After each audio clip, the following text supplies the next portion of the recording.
So the assignment that I gave my students was write a series of 4 short haiku poems that distinctly say something about themselves and then recite them to the class. These are the 4 poems that John recited that day.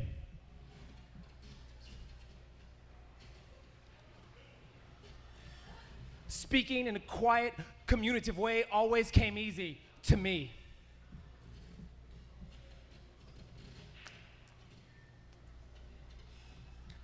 Accident is equal to invention, but there's hope.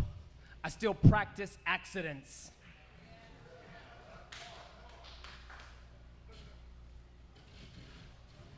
I restore antique radios. I like the way static feels in my palms.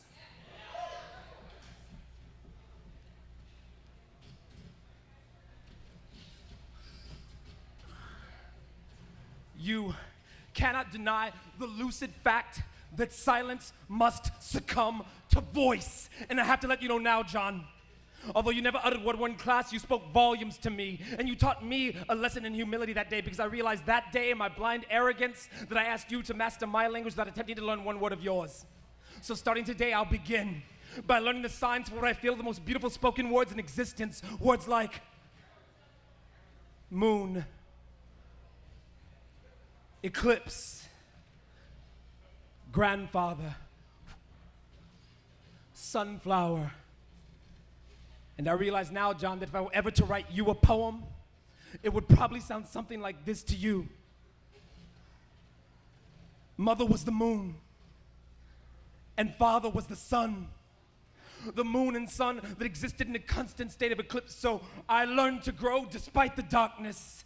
And I learned at an early age of the power of spoken word. My mother's silence and my father's absence formed cave walls that my grandfather's words